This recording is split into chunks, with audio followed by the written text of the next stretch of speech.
Assalamualaikum warahmatullahi wabarakatuh. Ketemu lagi dengan saya Ibu Ana Trina Maya. Kali ini saya akan menyampaikan jurnal refleksi saya, yaitu jurnal refleksi minggu ke-17. Pada jurnal ini saya menggunakan model refleksi 4P, yaitu peristiwa, perasaan, pembelajaran, dan penerapan.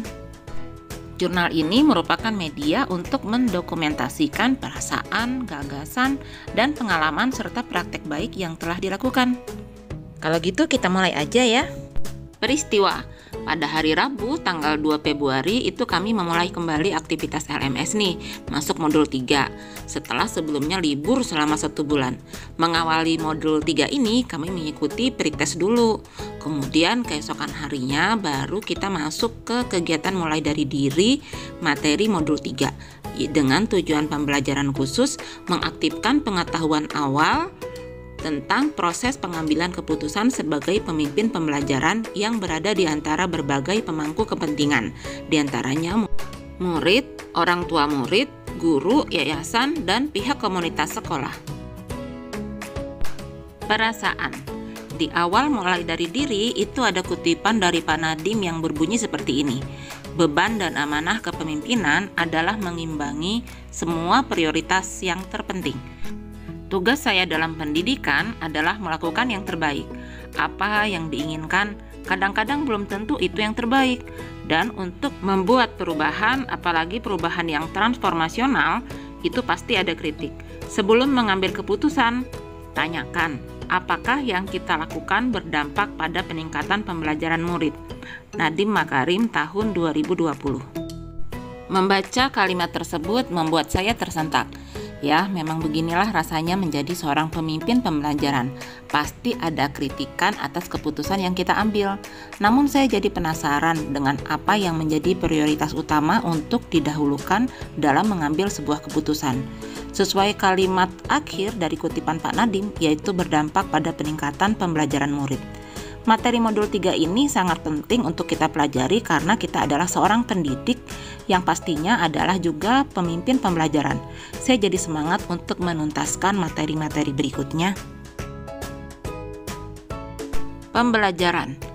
Dalam pengambilan suatu keputusan, seringkali kita bersinggungan dengan prinsip-prinsip etika.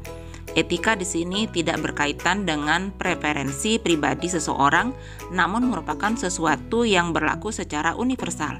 Seseorang yang memiliki penalaran yang baik sepantasnya menghargai konsep-konsep dan prinsip-prinsip etika yang pasti.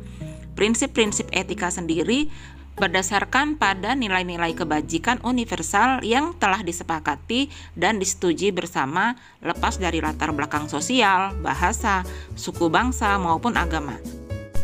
Nilai-nilai kebajikan universal meliputi hal-hal seperti keadilan, tanggung jawab, kejujuran, bersyukur, lurus hati, berprinsip, integritas, kasih sayang, rajin, komitmen, percaya diri, kesabaran, dan masih banyak lagi. Di sini kita diajak mengingat kembali peristiwa di mana kita harus mengambil sebuah keputusan yang sulit. Namun perlu kita ketahui bahwa tidak semua keputusan sulit tersebut merupakan dilema etika. Ada kalanya itu lebih berupa bujukan moral. Ada 2 paradigma dalam pengambilan keputusan, yaitu dilema etika atau bujukan moral. Ketika kita menghadapi situasi dilema etika, akan ada nilai-nilai kebajikan yang mendasari yang bertentangan, seperti cinta dan kasih sayang, kebenaran dan keadilan, kebebasan, persatuan, toleransi, tanggung jawab, dan penghargaan akan hidup. Semua ini memerlukan keputusan yang bertanggung jawab untuk menentukan pilihan yang terbaik. Misalnya, dilema individu lawan masyarakat. Yang kedua, dilema rasa keadilan lawan rasa kasihan. Yang ketiga, dilema kebenaran lawan kesetiaan. Dan yang keempat, dilema jangka pendek lawan jangka panjang. Sekarang coba kita bayangkan, selama ini pada saat mengambil keputusan, landasan pemikiran kita itu cenderung pada prinsip nomor 1, 2, atau 3. Nomor 1 yaitu melakukan demi kebaikan banyak orang.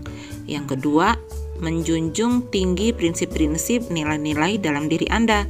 Terus yang ketiga, melakukan apa yang Anda harapkan orang lain akan lakukan kepada diri Anda. Apapun kecenderungan yang kita pilih, yang pasti sebagai pemimpin pembelajaran itu kita harus bisa memahami dan memilih satu dari 3 prinsip dalam pengambilan keputusan yang membuat unsur dilema etika. Ketiga prinsip tersebut adalah yang pertama berpikir berbasis hasil akhir, yang kedua berpikir berbasis peraturan, dan yang ketiga berpikir berbasis rasa peduli. Penerapan.